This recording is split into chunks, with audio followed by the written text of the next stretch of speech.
Okay, hi everyone. Just in the chat, can you hear me? You should be able to see a little chat window there. Great.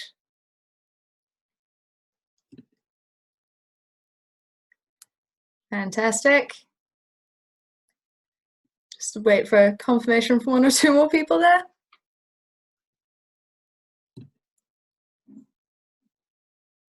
Okay.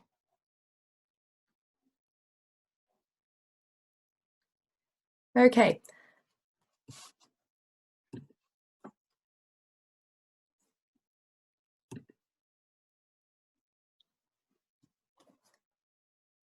All right, so we'll get started. Thank you so much for joining me. My name is Caitlin, and this is a little webinar about getting ready for the Camino de Santiago. So as you'll know, this is done by Follow the Camino, and thank you for joining us. So today we will talk about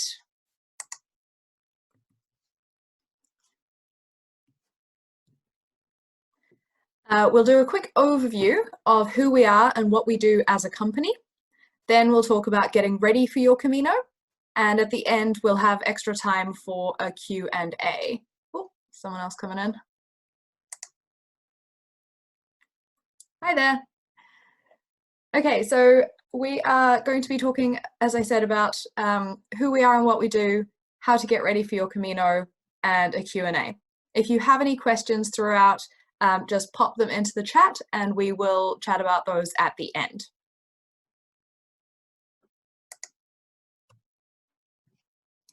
So, who are we? We are an Irish company. We started off as One Foot Abroad, and Follow the Camino split off from that. So we're now sister companies, and One Foot Abroad specializes in walking and cycling holidays throughout Europe. Follow the Camino specializes in Camino holidays. We were established back in 2006, so we've been going for quite a while, and we are based in Dublin in Ireland. We have a multilingual team that enables us to effectively communicate with our service providers, who are mostly in Spain, and with all of our clients. Collectively, we have over 10,000 kilometers of experience of walking and cycling the Camino. We all try and get out pretty often as well. Our clients come from all over the world, including Ireland, the UK, the USA, Canada, Australia, New Zealand, South Africa, and many more. We have a bunch of different ways that we get independent customer satisfaction ratings. So you can check us out on TripAdvisor or FIFO. We have a very high level of customer satisfaction.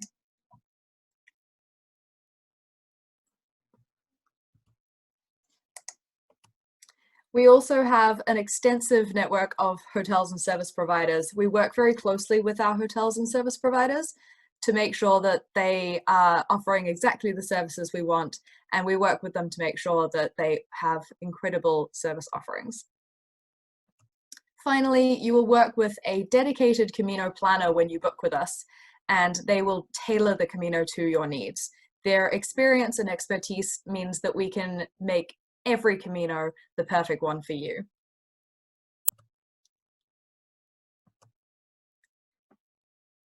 So, how do we make your Camino your way? Well, first of all, we make sure that you are talking to a Camino planner who will get to know you, and they can match you with your cultural interests and levels of fitness and the best route for you. There are a bunch of different options for routes and sections of the routes that you can do, so we make sure that you get the best one for you.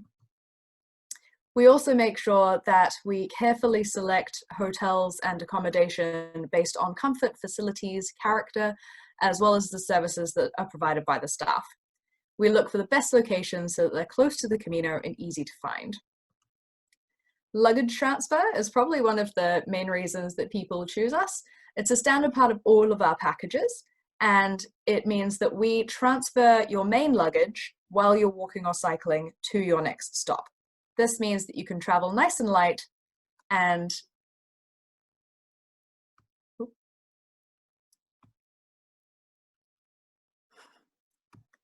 sorry, you can travel nice and light and just walk with a light day pack. Your holiday pack includes everything that you need before you start. That means you get your pilgrim passport, which you'll get stamped along the way to get your pilgrim certificate at the end. A scallop shell, which is one of the most famous symbols of the Camino, and a lot of people will attach this to their bags as they walk. You'll also get luggage tags so that we can make sure that all of your luggage gets to the next place it needs to be.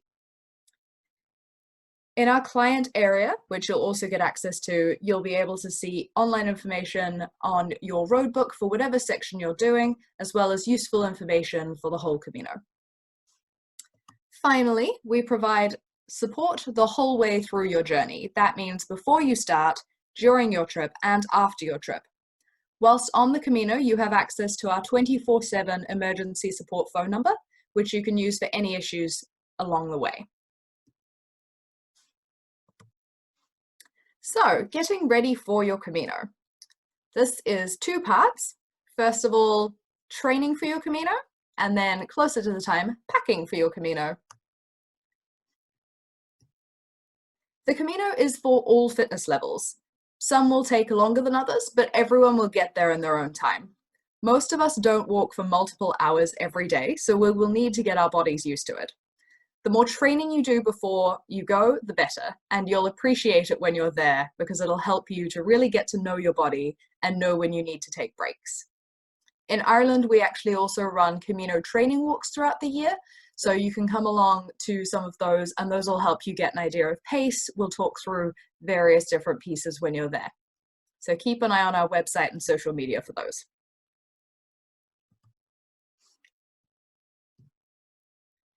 When you are starting your training, you really only need to start with short walks, something that fits in with your lifestyle. So that could be maybe 1 or 2 hours in the evening, every other day for a while. Obviously, you want to start this as soon as possible to give yourself loads of time to get used to walking. But you should definitely start, if you're going from a moderate level of fitness, at least 16 weeks in advance. Those small walks can start every other day. And you can try walking instead of getting the bus, instead of driving to work, etc. Or even if you just need to pop out during your lunchtime, if you're at work, and get in a 30-minute walk, that will still help. When you get onto the bigger distances, you are going to be walking day after day on the Camino. You'll be walking about 20 to 25 kilometers, which is about 12 to 15 miles. You'll need to incorporate some longer days into your training, and the weekends can be a really good time to do this. You can start off with a walk that's 3 or 4 hours, and then gradually build up to one that's around 6 hours in a day. It does sound like quite a long time, 6 hours, but remember that you can take loads of breaks. You don't need to do that all in one chunk. Once you get comfortable with covering this distance 1 day a week on the weekend, you can start incorporating longer days back to back. So maybe a Saturday and a Sunday, both during those distances. And remember, you can take plenty of breaks.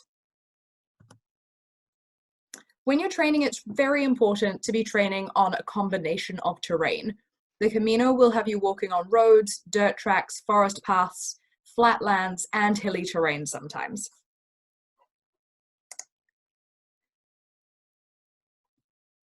There are many inclines and declines on those hills, so you need to find opportunities to train on hills to strengthen your muscles for this and get ready for it. Look for nice long flights of stairs if there are no hills, and use the incline settings on treadmills as well. But nothing beats getting out into the outdoors for training. We've got people on this chat from all over the world and people on the Camino from all over the world. So find your local parks, get out there on long weekends and make a weekend trip of it if you can to try and get plenty of walking in.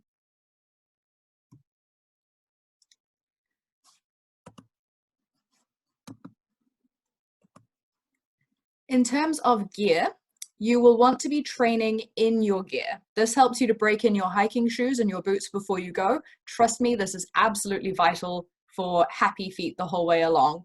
Make sure you're wearing the right clothes for the Camino as well. obviously weather permitting. If you're training in winter for a summer walk, you should definitely be wearing your winter clothes on the training walks. And make sure that you carry a small day pack so that you can get used to the weight of a small day pack on you. If you're planning on using walking poles, it's important to train with these to see how well they work for you and to make sure that you've got them set at the right height for you. So we're going to get into a few little tips about walking and hiking techniques. So there's a few here. Pace and rhythm. So this is about speeding up and slowing down and trying to minimize that. Speeding up and slowing down uses more energy. So if you're trying to walk for a long distance, it's good to aim for a consistent pace. And one of the ways that you can do this is to think of it as a rhythm. So listen to music with a steady beat, sing a song in your head or out loud, or simply pay attention to your breathing and try and keep this steady. If you're using walking poles, they can help your rhythm and they can help keep you steady on uneven surfaces. If you struggle on uphills and downhills, these can be very useful. It's important that you set them at the right height for you. They should be long enough that your elbow is at a 90-degree angle on flat ground. You can make them slightly shorter for going up steep hills and slightly longer for going down steep hills. Think of the poles as an extension of your arms and a third and fourth leg. When you step forward with one foot, the pole in your other hand goes forwards, and it's a bit like skiing. This can help you to find your natural rhythm. When you're going up hills, keep a steady pace, shorten your steps to accommodate uphills, and you can use the poles to help pull you up and forwards. You can also zigzag across the path if you find the hills quite difficult. Going down hills can also be hard, especially if you have weaker knees. So keep your eyes on the ground, particularly if it's loose. There can be some loose gravel along the way. Don't lean too far forwards. Keep your center of gravity over your legs. And if you're using poles, adjust them to be longer and place them ahead of your feet to maintain balance. Another note with going down hills is that you should tighten your laces before any steep or long downhills. This will help your feet to stop your feet from sliding forwards in your shoes and jamming your toes, which can lead to blisters. The Camino is also a big mental challenge. At some point, you will find yourself tired, sore, hungry, a little bit too hot or a little bit too cold, maybe even wet, and staying positive is crucial. Put on your favorite song or sing it out louder in your head and try to get into a meditative state while repeating your favorite mantra. You can also listen to your breathing. For example, breathe in for a count of 4 steps and out for a count of 4 steps. And this can help to get you through. If you're walking with others, you can try and distract yourself with conversation and distract them. And before long, you'll probably get to where you're going.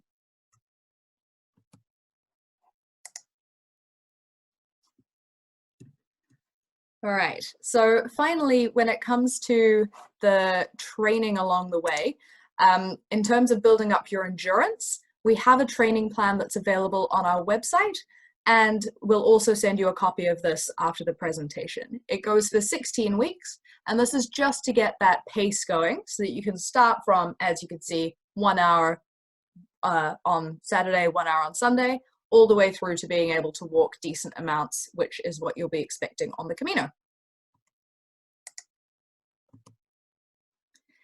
Okay, we're on to packing. So for the Camino, we always recommend packing light. We need comfortable clothes that are pretty casual, and you'll want layers to allow you to deal with any temperature changes throughout the day. It is incredibly important that you have good rain gear because it can rain at any time of the year. There are facilities along the way to wash your clothes, and you can always rinse them in the sink in your bathroom. The Camino is about comfort, not fashion. So people really won't notice if you're wearing the same thing for multiple days at a time, as long as you don't smell. If you can, opt for quick drying items where possible. These will help to keep you cool, and they will also dry quickly if you need to wash them. They'll also wick moisture away from your skin. So look out for quick drying materials and possibly merino wool if you could find nice thin merino wool clothing. When you book for book with us, a standard part of your package is luggage transfer, so you won't need to worry too much about keeping everything to a bare minimum. We have one bag per person included with a weight of 20 kilograms, which is more than enough to get you through the Camino. Having your luggage transferred means that the days of walking are much easier and much more enjoyable. You will not be weighed down or have to worry about your possessions if you need to pop into a shop where you would otherwise need to leave your bag outside. The packing list that you see here is available to download on our website and in our blog, but we'll also send you a copy of this after the presentation. There are a couple of other blogs on our website about choosing the right gear for you as well.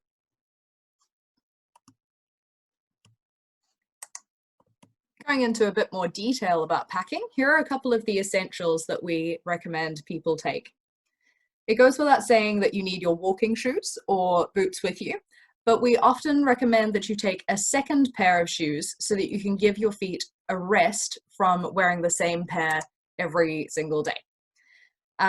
This also helps if your feet get wet or if they don't dry out for the next day.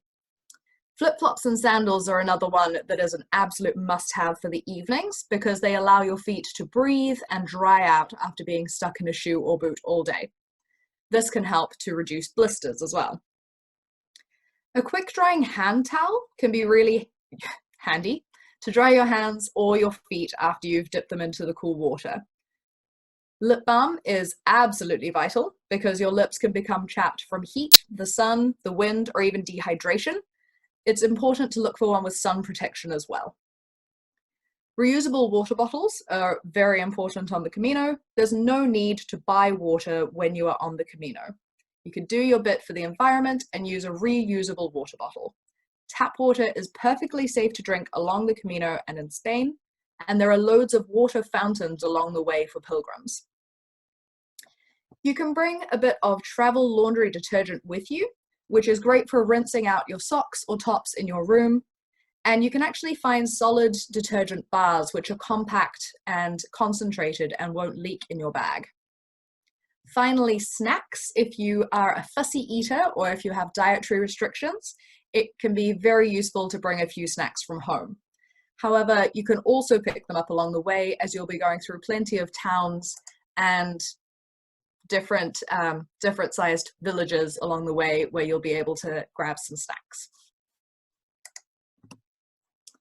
Next up, we have some luxury items, because just because you're doing a pilgrimage does not mean you have to be suffering the whole way. Some of the things that we love to bring with us are foot cream. Peppermint foot cream is lovely because it's a little bit pampering. As soon as you get in every night, you give your feet a little wash and a moisturize, and it'll help to keep them healthy and refreshed. Hand moisturizer, ideally with an antibacterial in it, will be very useful to keep your hands moisturized in the long hot days, and it can be used to sanitize your hands after you use the bathroom or before you eat. A tennis ball is a bit of a strange one here, but the reason we recommend this is for stretching out sore and tired muscles. They're a bit like a foam roller, but much easier to travel with. For example, when you get to your accommodation, you can put it underneath your foot after you've taken your shoes off and roll it back and forth across the underside of your foot. It's a bit like a little foot massage. Power banks are incredibly useful if you use your phone a fair amount. Some people will try and disconnect while they're on the Camino, but a lot of us will use our phones for listening to music, checking maps and your client website area, or for social media and taking lots of photos. Next, we have travel organizers, which are also sometimes known as packing cubes. You can use these to organize your suitcase and keep your walking items in one, your casual evening clothes in another. They can also keep your dirty clothes separate from your clean clothes, or keep your electronics and chargers together. Finally, a fan. If you are walking in summer, it can get really hot. Many people will walk with a good old-fashioned handheld fan to create a gentle breeze and help cool you down. Okay, thank you all for joining me for this very brief skim through of getting ready for the Camino. If you contact us today, you'll receive 5% off your late 2020 or your 2021 bookings, and we'll throw in an added surprise.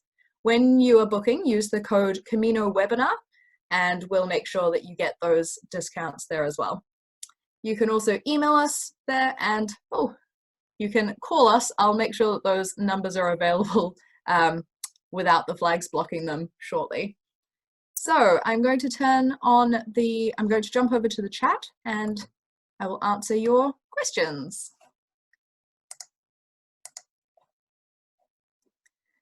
Okay, so if anyone wants to ask any questions, just jump into the chat there and I will answer them as they come up.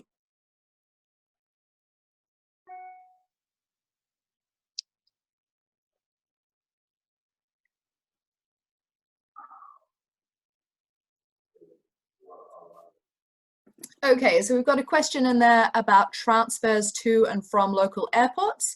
Yes, absolutely, we can organize those for you. Your Camino planner can chat to you about the different options and the different airports that will be close to whichever section you choose to do. And so we can organize those to be collected and drop you off at your accommodation. There is another question in there about this being recorded to view later. Yes, absolutely, we will be uploading this to view later. Can we join training walks even if we do not book through Camino groups? So Follow the Camino advertises our Camino training walks to everyone. And yes, you are welcome to join, come along. There are also Camino societies in most countries. So for example, Ireland has a society that also runs various training walks. So if you are interested in joining one of the training walks, look them up as well. Yes, you can watch the webinar later. Yes. Yeah, you can come. I totally forgot to bring Friday yesterday. I only remembered when I got to the car. I was in the Dart station parked up. I was like, "What dog?" Do we anticipate the Camino being opened mid-June? Honestly, it is very hard to tell at this point. Things are changing so quickly, and we are all just listening to what healthcare professionals and health organizations are telling us. So we're monitoring the WHO and various other organizations who are advising on what is going on at the moment. What you can do is if you book with us, you will be able to change your booking to a future time. And we're doing that because we know that this is quite a fluid time. So if you do make bookings with us now, you can change them to any point in the future with 30 days notice. Oh, I've got another one here. What is the most unknown Camino route? That is a fantastic question. We have so many Camino routes, and the ones that we service with Follow the Camino are the main ones. So we have the Camino Francis, Camino Portuguese. We have a variation on the Camino Portuguese, which is a coastal route. The Camino del Norte, which is the northern route. Camino Primitivo, which is one of the oldest ones. The Via de la Plata, which is one that starts at the bottom of Spain. And we have the Le Puy Camino, which starts in France. The Camino Finisterre, which starts in Santiago. It's the only one that starts in Santiago and goes to the coast. And the Camino Inglese, which is one that actually a lot of Irish pilgrims would have done back in the day. And that's from the north straight down to Santiago. Probably the less done ones on those would be the Via de la Plata and the Ferrol and Finisterre, so the two that are sort of up in the northwest.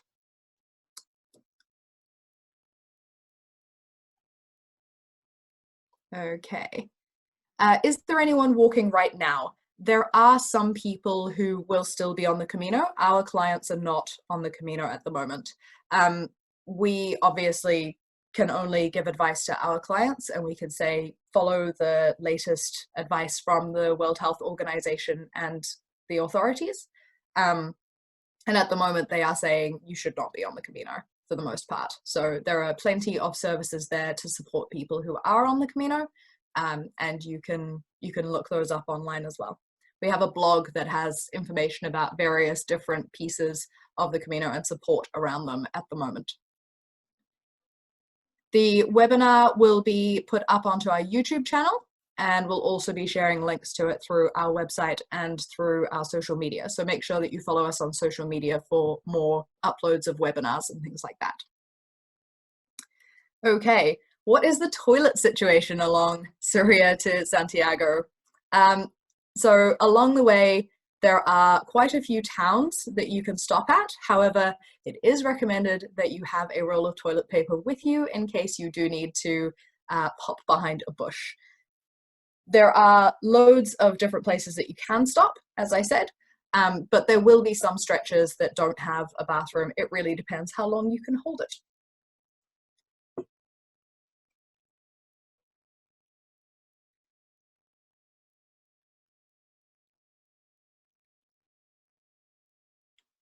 Are there any other questions from anyone?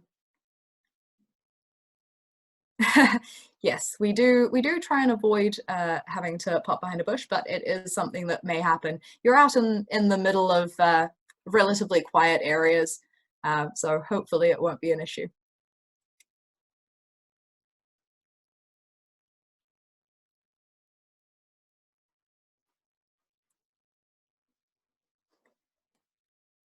Fantastic. Okay, well, thank you so much, everyone, for joining us. We hope that you will be interested in getting in touch. Again, here is some of that information for you that you can get in touch with us. Make sure that you flick us an email, otherwise you can call us. All of our Camino experts are online and ready to answer any questions that you have. We definitely recommend that you get in touch with us because we can make any Camino the best Camino for you. So get in touch, we can fully customize everything, and we're happy to help with questions that you have. Thanks so much, and we'll get this webinar up online for you shortly.